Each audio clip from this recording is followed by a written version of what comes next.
नमस्कार, विराट 24 न्यूज में आपका स्वागत है। मैं आपके साथ आदर्श। दर्शकों, कांग्रेस पार्टी ने लंबे इंतजार के बाद विधानसभा चुनाव 2023 के लिए पहली सूची जारी कर दी, जिसमें 144 विधानसभा प्रत्याशी घोषित किए गए।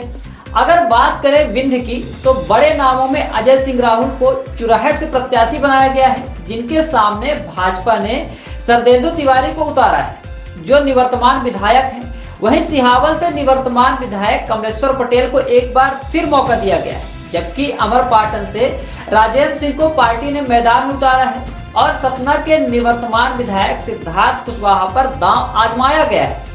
रीवा की बात करें तो रीवा और मऊगंज जिले में 4 सीटों के प्रत्याशी घोषित किए गए हैं, जिसमें सबसे चर्चित सीट त्योथर से रमाशंकर सिंह पटेल को प्रत्याशी बनाया गया है, जो अभी तक जीत का मजा नहीं चख पाए हैं। उक्त सीट उस समय विवादों में आ गई थी जब पूर्व विधानसभा अध्यक्ष श्रीनिवास तिवारी के पोते सिद्धार्थ तिवारी की टिकट काटकर रमाशंकर सिंह पटेल का नाम उछाला था। अब देखने वाली बात है कि बगावती सुर कितना कांग्रेस को दबा सकती है। वहीं मनगांव आरक्षित सीट से पविता साकेत को एक बार फिर मौका दिया गया है, जबकि मऊगंज जिले से मऊगंज विधानसभा से पूर्व विधायक सुखेंद्र सिंह बन्ना को टिकट मिली है। रीवा जिले की गुड़ विधानसभा क्षेत्र से कपिध्वज सिंह को प्रत्याशी बनाया गया है। इसी तरह बात करें सिंगरौली की, तो सिंगरौली से पूर्व महापौर रेणु साह को मैदान में उतारा गया है। अगर कांग्रेस के द्वारा विंध्य में जारी की गई सूची में प्रत्याशियों के नाम पर चर्चा करें तो चुराहट विधानसभा सीट कांग्रेस का गढ़ हुआ करती थी, जहां से अजय सिंह राहुल को हार मिलने के बाद भाजपा ने अपना कब्जा जमाया था।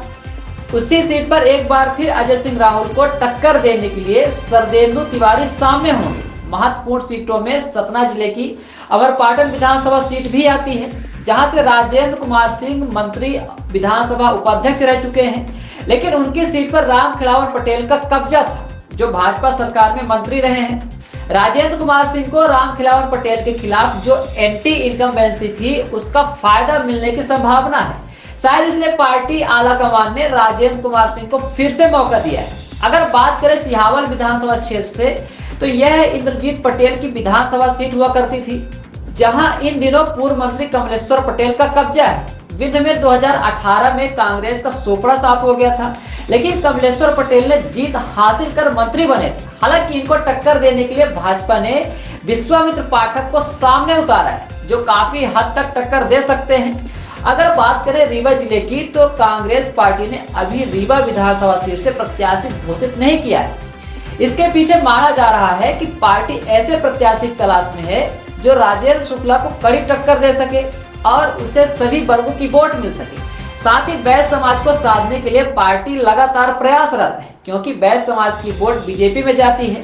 2013 के चुनाव में बीएसपी से के गुप्ता मैदान में थे, जो काफी संख्या में वोट पाए थे। माना जा रहा है कि अजय मिश्रा बाबा और मनीष गुप्ता में से पार्टी चुनाव और इनको चुनावी मैदान में उतार सकती है।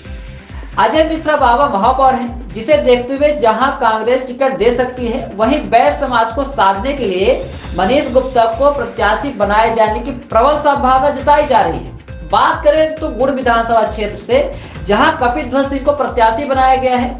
कपिध्वज सिंह पहली बार 2013 में निर्दलीय प्रत्याशी के रूप में मैदान में थे, जो तीसरे स्थान पर थे। वहीं दूसरी पंचवर्षीय 2018 में सपा से चुनाव लड़कर दूसरे स्थान पर पहुंचे और अब तीसरी पंचवर्षीय में तीसरे चुनाव में कांग्रेस पार्टी ने प्रत्याशी बनाया है। माना जा रहा है कि कपिध्वज सिंह ऐसे प्रत्याशी हैं जिन्हें सभी वर्गों के वोट मिल रहे हैं। 2018 में समाजवादी पार्टी से चुनाव लड़े और दूसरे स्थान पर थे, लेकिन ब्राह्मणों की वोट न मिलने के चलते कपिध्वज सिंह को हार का सामना करना पड़ा था। 2023 के चुनाव में अगर कांग्रेस पार्टी से उन्हें यह वोट बैंक साधने का मौका मिलता है, तो कपिध्वज सिंह गुड़ सीट जीतकर कांग्रेस की झोली में डाल सकते हैं। वहीं मऊगंज से सुखेंद्र सिंह बन्ना पूर्व विधायक, जो कि 2018 में प्रदीप पटेल से हार का मजा चख चुके हैं, लेकिन क्षेत्र में सतत बने रहे लोगों की समस्याओं को उठाने के चलते उनकी लोकप्रियता कम नहीं हुई और प्रदीप पटेल के खिलाफ एंटी इनकम्बेंसी का फायदा सुखेंद्र सिंह बन्ना को लगभग मिलना तय बताया जा रहा है। बात करें मनगांव विधानसभा क्षेत्र की, तो मनगांव आरक्षित सीट है, जहां लंबे समय से पंचूलाल प्रजापति विधायक बनते रहे। उनकी पत्नी भी विधायक रही। यह सीट उनकी पत्नी के नाम पर भी रह चुकी है। वहीं 2013 में बीएसपी से शीला त्यागी ने जीत हासिल की थी। कांग्रेस पार्टी दलित पिछड़ों की वोट बैंक के साथ साथ अगर कांग्रेसियों की वोट लेने में बबीता साकेत सफल हो जाती है तो यह सीट भी कांग्रेस की झोली में जा सकती है, क्योंकि निवर्तमान विधायक पंचूलाल प्रजापति के खिलाफ सत्ता विरोधी लहर और एंटी इनकम्बेंसी जोरों पर है। बात करें त्योथर विधानसभा क्षेत्र से, जहां कांग्रेस को गुटबाजी का खामियाजा भुगतना पड़ सकता है, क्योंकि इस सीट से प्रबल दावेदारों में सिद्धार्थ तिवारी का नाम चल रहा था।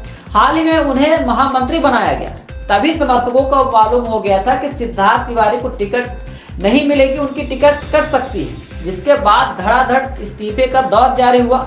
माना जा रहा है कि आला कमान ने पिछड़ा और कट्टर कांग्रेसियों की अगर कोई वोट काटने में सफल होता है तो यह रमाशंकर सिंह पटेल को साथ सकते हैं।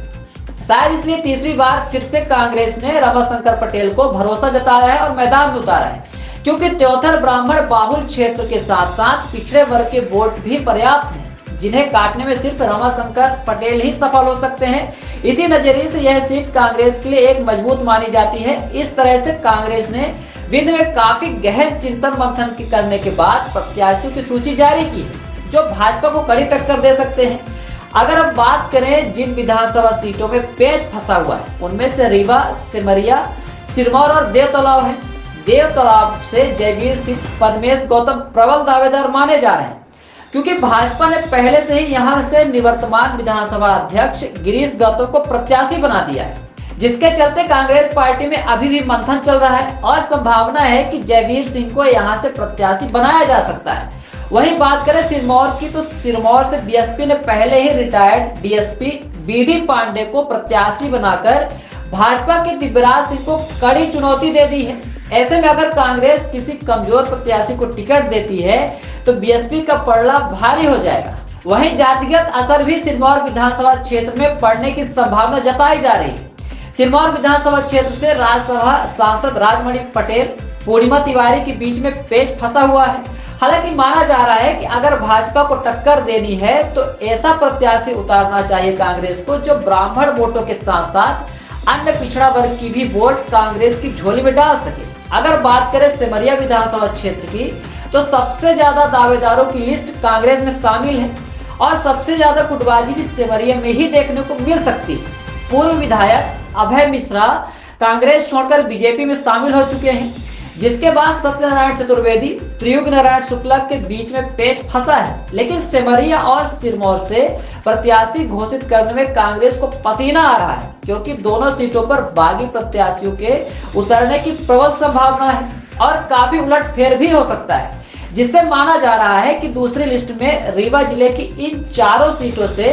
प्रत्याशी घोषित हो सकते हैं। अगर रीवा जिले की बात करें तो दावेदारों में कविता पांडे का भी नाम जोरों पर है रीवा विधानसभा सीट से, लेकिन कांग्रेस पार्टी ने मनगांव से बबीता साकेत को महिला प्रत्याशी बनाकर महिला कोटा पूरा कर दिया है, जिसके चलते यह माना जा रहा है कि कविता को अब रीवा विधानसभा से टिकट मिलने की संभावना न के बराबर है।